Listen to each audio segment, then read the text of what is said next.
Good evening, hello and welcome. You're with the news today, your primetime destination news. Newsmakers' talking points are big. Talking point this Thursday night.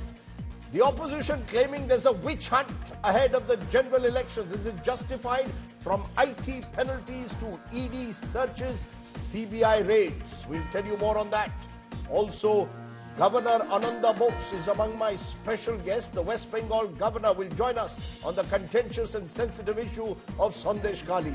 All that and more is coming up on the news today. But first, as always, it's time for the 9 headlines at 9. The Congress cries witch hunt by the BJP over an income tax crackdown, claims its accounts have now been frozen with 65 crores taken away to cripple them before the polls.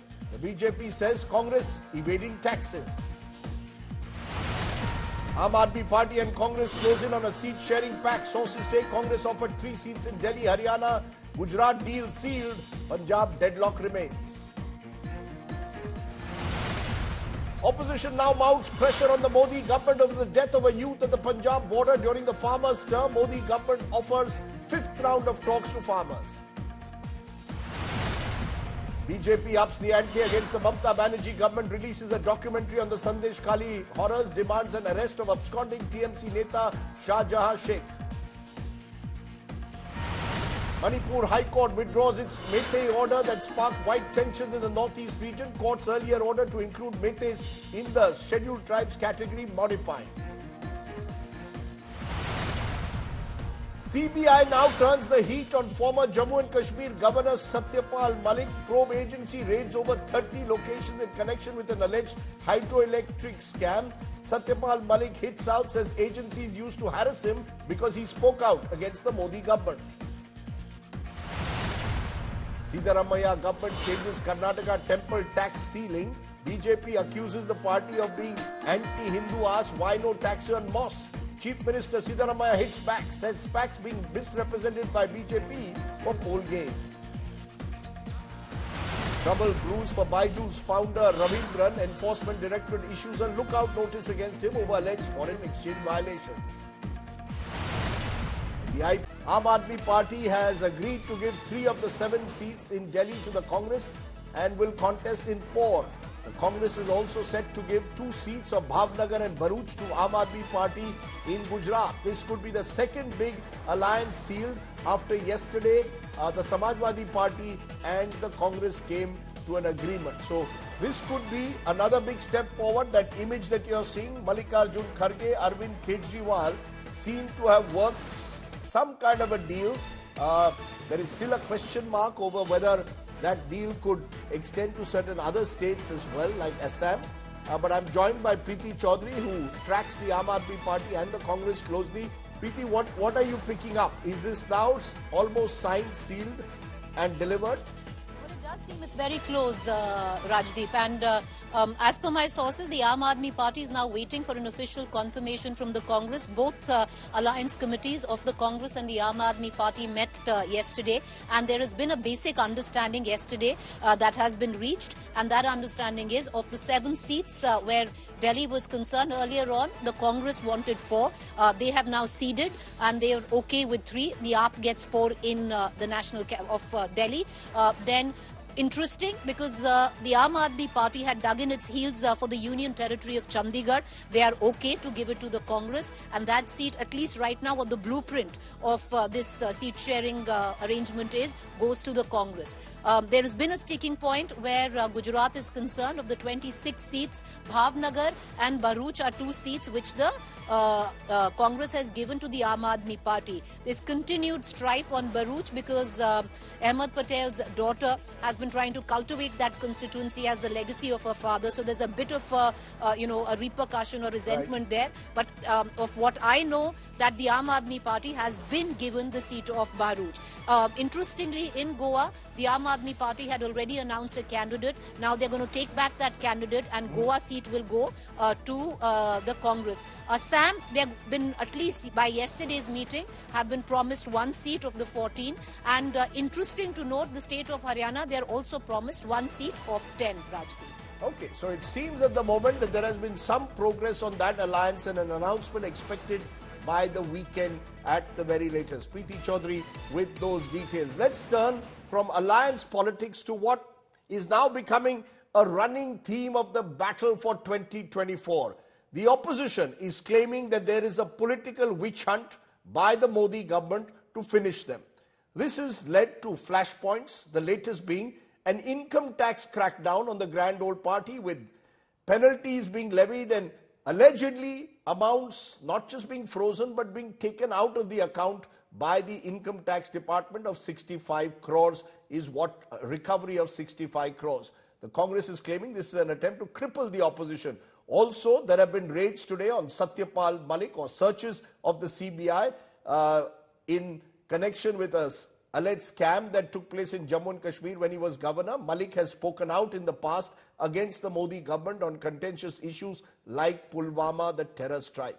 And you've got the centre now also in the context of Twitter, allegedly asking for accounts, some of which they say have been critical of the government, to be taken down, even suggesting imprisonment as a possible penalty. All of which leads to the big question. Is the claim that there is a witch hunt justified or not? Take a look. 65.88 crores अपनी स्वेच्छा से हमारे को NSUI के students ने अपनी जेब खर्ची काट करके मेंबरशिप के माध्यम से क्राउड फंडिंग जिसका 95% 100 रुपए से कम हम लोगों के पास में आया था, वो पैसा हम लोगों के बैंक अकाउंट में जो जमा था उस पे डाका डाल करके चोरी करके वो पैसा मोदी सरकार अपने पास में लेकर के चली गई. A week after the Income Tax Department put a freeze on 115 crore rupees in bank accounts of the Congress and its youth wing, the party on Thursday said the taxmen had withdrawn 65 crore rupees from its accounts. The Congress claims that the tax crackdown is aimed at crippling the opposition ahead of the elections. 2024 के लोकसभा चुनाव के पहले प्रमुख विपक्ष party के खिलाफ ये कर आतंकवादी हमला हुआ है. इसका एक ही मकसद है, आर्थिक रूप से कांग्रेस पार्टी को अपंग बनाना, ताकि हम चुनाव नहीं लड़ पाए. भ्रष्टाचार ही हमारा शिष्टाचार. The BJP rejected the charges, claiming the Congress was evading taxes. हमसे 200 करोड़ की वसूली की जा रही है. कानूनी प्रक्रिया को वसूली कह रहे हैं 200 करोड़ की. कहते हैं अधिकृत मंच से कि ये फाइनेंशियल टेररिज्म किया जा रहा है हमारे खिलाफ. कि वायलेशन तो कुछ लाखों रुपए का है, छोटा मोटा वायलेशन है. भाई इतना छोटा वायलेशन है तो इसमें क्या है सजा? जो टैक्स की प्रक्रिया जो आम लोगों पर, आप पर और मुझ पर लागू होती है, वो भी उसको वसूली लग रही है. The Income Tax Appellate Tribunal, where the Congress had filed for relief, finished hearing the matter on Thursday and reserved its order. The Congress has claimed the tax probe is just one of the many attacks by the government on its critics. Party MPs Rahul Gandhi and Jairam Ramesh pointed to a statement by social media site X, which claimed that it was threatened with fines and imprisonment if it did not withhold certain accounts and posts. X stated that these posts are unavailable to users in India, which they can be accessed abroad. Congress MP Jairam Ramesh described the gag order as murder of democracy. Meanwhile, the CBI on Thursday carried out researches at properties linked to former Jammu and Kashmir Governor Satyapal Malik in an alleged hydroelectric project scam. Malik has accused the CBI of going after the whistleblower instead of acting against the people he exposed. The Jat leader has been very critical of Prime Minister Narendra Modi over the last few years, even blaming the government's decision to not airlift CRPF jawans as the reason for Pulwama terror attack in 2019. Bureau Report, India Today. So let's raise the big questions tonight. Is the opposition justified in claiming a political witch hunt? Are agencies being misused, or is the law simply taking its course? Are we reaching a stage where there is simply no level playing field in the battle for 2024? Joining me now is Gaurav Bharatiya, the BJP senior spokesperson. Shama Mohammed is Congress spokesperson. And I'm also joined by Jaiprakash Narayan, founder of the anti-corruption Lok Satta movement. I appreciate all of you joining us. I want to come to you, Gaurav Bhatia, first, because the fact is very serious allegations are being made now about a political witch hunt, starting with the income tax penalty issue. Congress alleging that the income tax department has arbitrarily and undemocratically withdrawn 65 crores from its bank accounts, even though the case pertaining to their IT returns is before a tribunal. Is the BJP or the Modi government trying to squeeze the opposition? CBI raids on a Satyapal Malik, ED raids on other leaders, and IT penalties.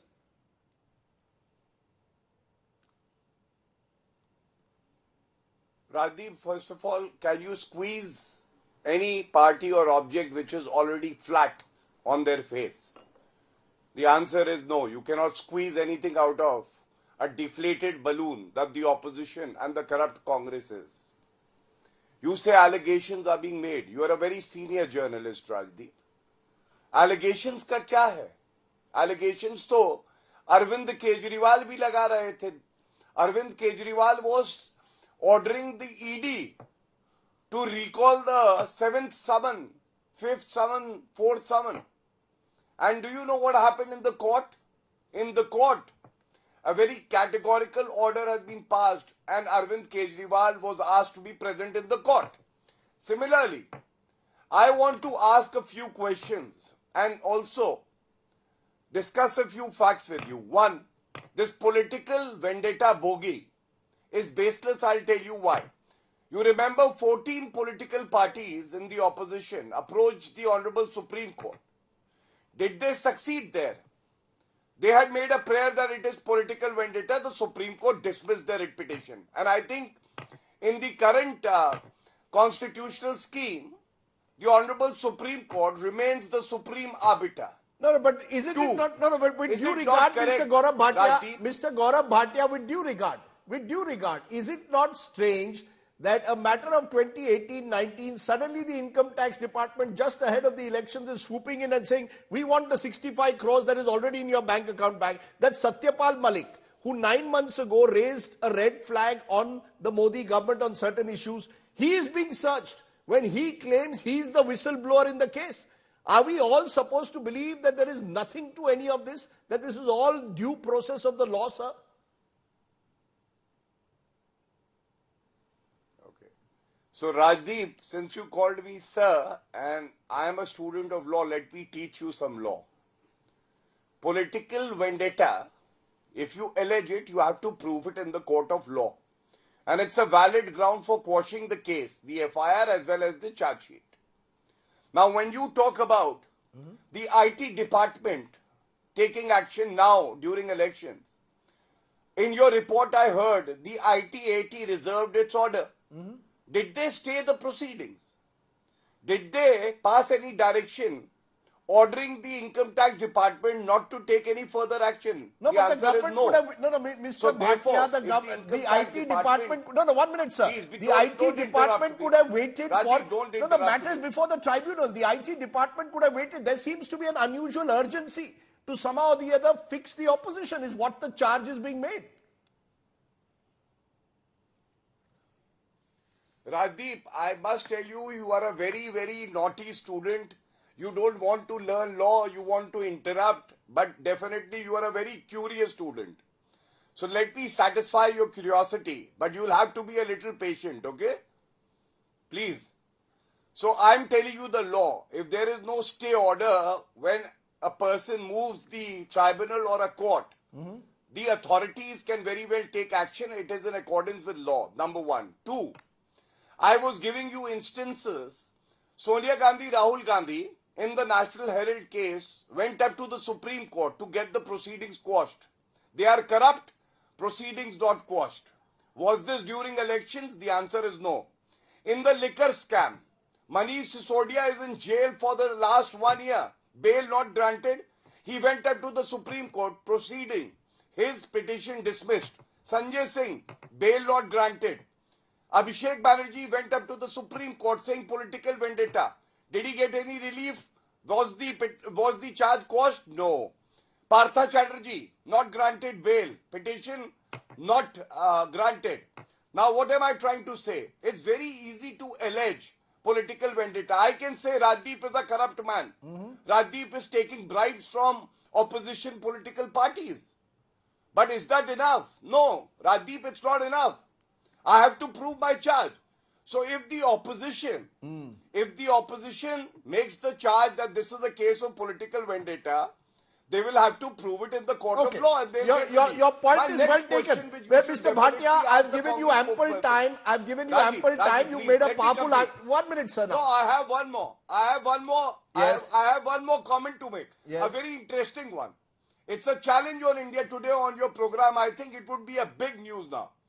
I challenge the Congress spokesperson to show me one judgment of the Supreme Court or the High Court where they have alleged political vendetta and the petition has been allowed and the charge has been quashed. Okay, you made the point. Your time is up, producer. Let's move on to Shama Mohammed. Shama Mohammed, direct question is being made to you by Gaurav Bhatia. When you all allege political vendetta, be it in the IT penalties case or indeed Satyapal Malik being now searched or previous cases, the BJP is saying go to a court of law and get the case quashed. If that doesn't happen, how can you blame the BJP or the Modi government? Yeah, so Rajdeep, this is about timing and choices. We have to understand that. They keep saying go to the court of law. How does court of law function? With whatever they get from the police, from the CBI, from the ED. You have to understand that. That's how the court works. Court is not God. He cannot take this court route. Look at the timing and look at the choices. This is, like you mentioned, a case of 2017-18 where the filing was delayed by 45 days for around 14 lakhs. Now they come all of a sudden when elections are on 14th of February, goes to these accounts and say, we want 210 crores from the bank. Since there wasn't enough of that money, they freeze the account and then we go to the income tax appellate tribunal. And the case was supposed to be heard on the 21st, that is today. Now, what do? On the 20th, they go to these banks and take away 65.8 crores of our money. So where have we heard something like this? I mean, first and foremost, as you know, a party does not pay the income tax, but we have to file the returns. And I agree. So it's a time, if you look at it, suddenly Jharkhand chief minister behind bars, they go after him. Then you see Farooq Abdullah, ED goes to him. Then you're hearing today Satyapal Malik. And let's look at the elections. West Bengal Assembly elections, they were after all the people of Mamata Banerjee. Rajasthan election, they were after Ashok Gehlot's aides, the ED. Then during Chhattisgarh election, Bhupesh Bagel's aides. We remember Rajya Sabha time of Karnataka after DK Shivkumar. So this is a pattern. I fail to understand. Why do they go after, what happened to Vyapam? Close. Pratap Sarnaik in 2022, ED was after him in March 2022. By September 2022, Economic Affairs Wing says the case is closed. Why? Because he joined the Shiv Sena part, which formed the alliance with the BJP, So you're saying your focus is on the timing and the choices. Places. So you're let me finish. The timing. You're saying the timing and one more thing. Let me add one last. 1 minute. Let me also add one more point. There are 47,940 income cases in the income tax tribunal right now. How many of these accounts have been frozen? I want to ask Gaurav Bhatia. How many of your money has been just gone and taken? Even, for example, let's look at the case of corporate fraud here. How many of their accounts have been frozen? For example, the case of Vijay Mallya. When was his house taken? When it was said he's absconding. Not before the tribunal. The tribunal has not even come out with what we have done wrong. For example, the income tax appellate tribunal.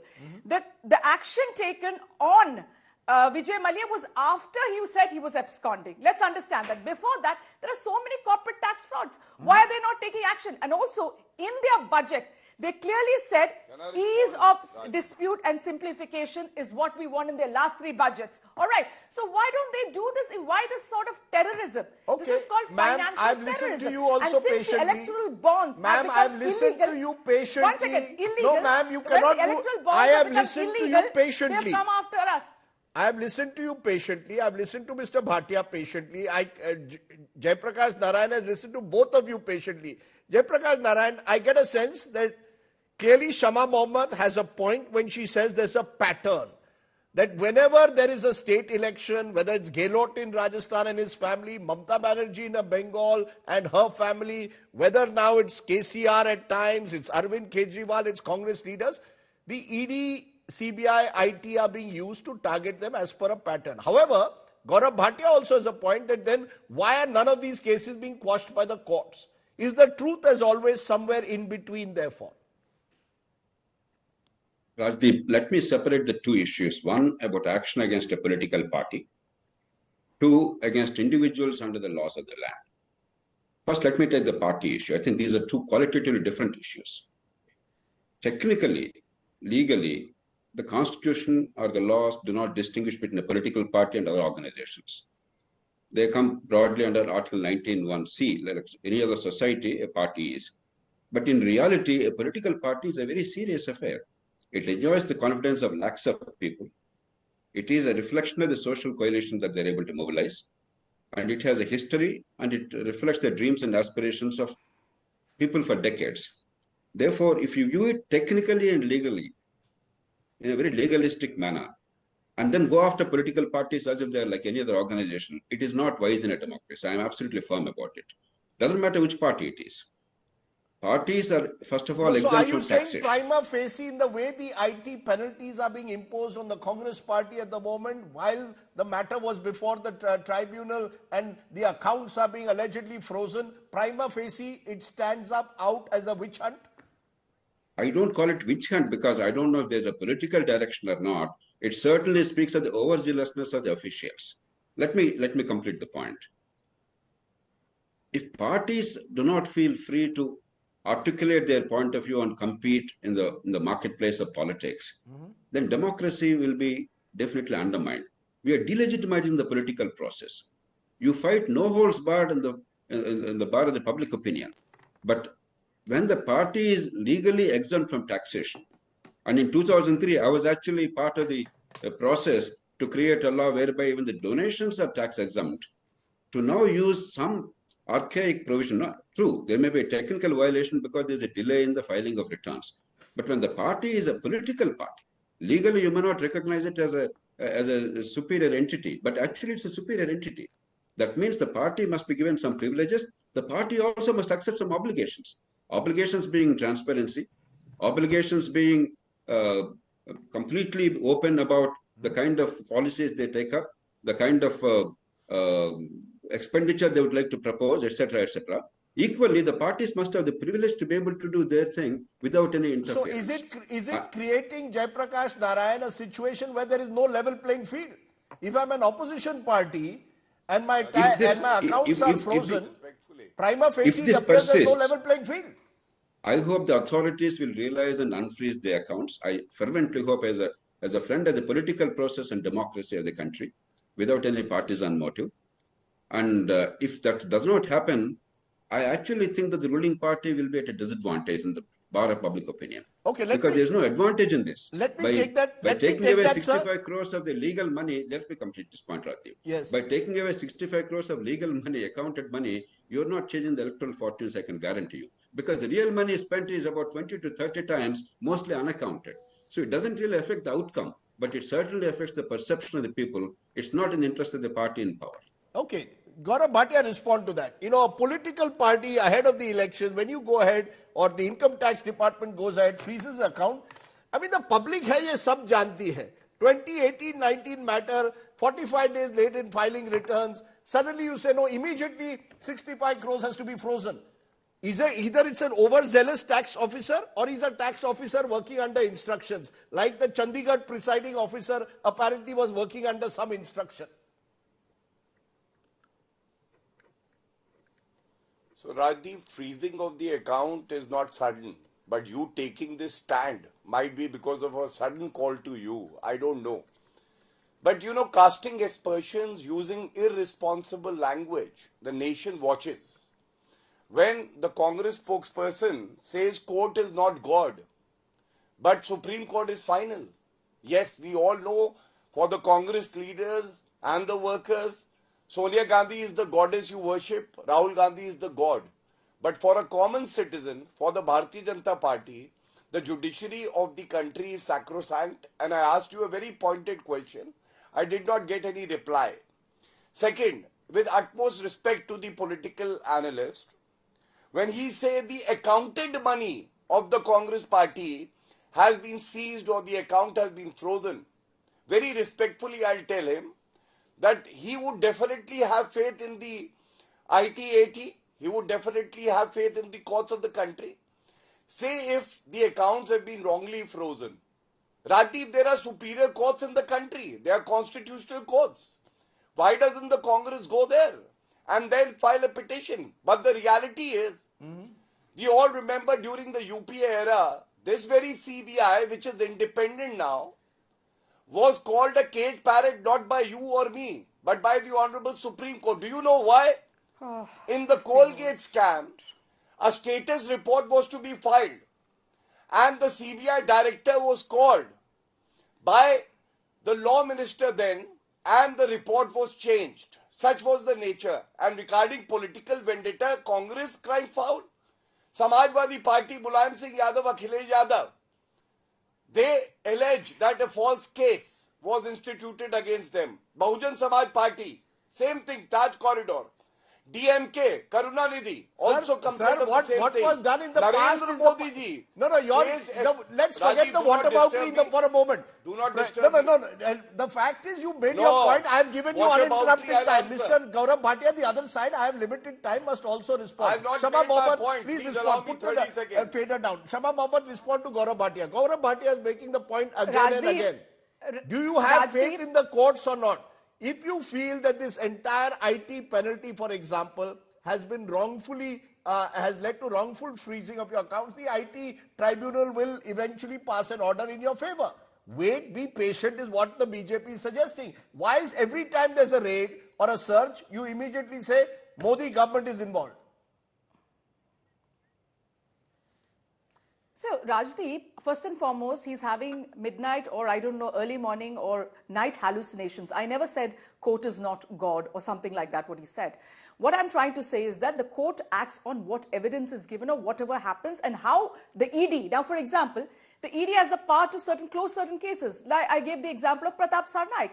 The Economics Affairs Wing closed the case, so the case stops. So what he's saying is that what I'm asking him a counter question, when the appellate tribunal is supposed to give a judgment on the 21st, why did these income tax officers aggressively go there and take out 65 crores of our money, in which, the NSUI, the Youth Congress, I know how I have seen it in Kerala, how the Youth Congress, for getting the membership, they give money. These are all accounted money. It is not like the electoral bonds in which they changed the Finance Act of 2017, in that they have changed the RBI Act, the Corporate Act, the Income Tax Act, a number of acts for what? To get unlimited illegal money from shell companies, never in the history of India, and anonymous money from shell companies. Never in the history of India something has happened. Let me tell you, Rajdeep Sardesai, the biggest scam in the history of India is the electoral bond scam. And one last thing, he keeps saying about coal scam. Tell me, who is the political leader convicted in the Congress party? You say coal scam, you say 2G. I will tell you, your Yedurappa has been convicted. Not any of my leaders. I will answer so that. how can you call the Congress scam? And who got the RTI? Can I stop you, as I said? By us to get people, and you even kept the electoral bonds out of the RTI. You kept the electoral bonds out of the RTI because electoral that is the bonds will come up on the 13th of March when they are supposed to be revealed. But Jaiprakash Narayan, as a final point, does it worry you? You said, for example, that we need to make a distinction between individuals who are being prosecuted Rajdeep, and a political party. Just a minute, sir. Rajdeep, I have a 10-second objection. Yeah, okay, you have 10 seconds. Please stick to the time. I have an objection. Yes. Yes. No, then I also want I'll to speak. take 8 seconds. Yes, go ahead. You have an analyst. Go ahead. Yes, you have an analyst on the panel and you have Shama Mohammed. The analyst has views which are against the government. Not at all. So I'm not getting equal time, but you are my dear friend and I Not know at you all. for your, It is against your, fairness. your witch So go hunting. ahead. You are doing political witch hunt. Don't shout. Madam, That's don't what shout. it- I no, can that's 1 minute, one put thing. Shama's You fader know down. that- None of Put your Shama's arguments fader actually down. had any Gaurav substance on Bhatia, it. do you have 10 seconds? I'm giving you 10 seconds. Please tell me what your point is. What is your objection to what Shama Mohammed just said? Thank you. I'm giving you 10 seconds. What is your objection? Yeah, my first objection, and you can ask any lawyer worth his salt, is when a judgment is reserved, how do they know when would it be delivered?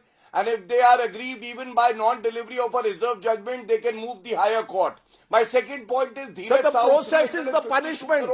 The process, the process is the punishment. You constantly hound a person and the process becomes the punishment. Satyapal Malik, You know at the nothing age of about 80, the law suddenly and the finds searches process. at his house. Rajdeep, you must meet me over a cup of tea. I will teach you some law. Sir, I am also will a law teach you some graduate. I'm law. more than happy to meet you Please over a do cup meet of me tea and over we a can cup of discuss tea. the law. Let's not. I asked you, Yes, you you keep should. going back to the You know process. nothing The about law process and can become the procedure. punishment in So this don't country. rant here. That is the reality. Don't Let's leave it mislead there. the viewers of India today. Okay, I've Viewers heard today you. are very smart, Rajdeep. Okay, My I've heard friend. you. I've heard Shama Mohammed. I've heard Jaiprakash Thank you. Narayan. I must move Thank on. you. Clearly, as I keep saying, the process cannot become the punishment as it seems to have become in the country at the moment. And that is what should worry us. Forget about an individual. Look at the larger political systems in the country. If agencies are allowed to target a political party on IT penalties while the matter is before an IT tribunal.